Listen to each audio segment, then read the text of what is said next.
Michigan Supreme Court is expected to weigh in on just how far the separation of church and state goes when it comes to lawsuits involving a Grand Rapids church and its former pastor. 24-Hour News 8's Joe LaFergie listened in on those arguments today. He's with us now in studio. Joe. Yeah, you may remember the fight between Pilgrim Rest Missionary Baptist Church and Pastor Arthur Pearson after Pearson was accused of embezzling money from the church. The fallout from that fight is now before the state Supreme Court. Pilgrim's Rest Baptist Church versus Pearson. At issue, would hearing lawsuits over the contentious split between Pearson and his supporters and the original Pilgrim's Rest Missionary Baptist Church board violate the First Amendment to the Constitution? How do we stick-handle our way between that which is a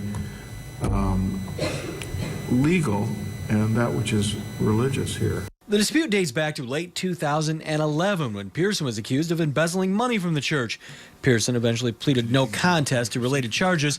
The church split, with Pearson's supporters forming a new board, while the original board tried retaining control of the church and both sides suing each other. We want churches to exercise their religion in their own way without interference from the government, right? Right.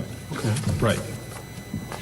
But where we can look at documents and apply neutral principles without getting into religious issues, then the court can make that kind of decision. Bernard Schaefer, arguing for the board members who fired Pearson, says the courts don't have any say when it comes to picking the person who leads a church. If we're talking First Amendment, the ministerial exception, which grants to the church the unequivocal right to select its minister, means the civil courts cannot hear claims regarding breach of contract, regarding intentional interference with contract.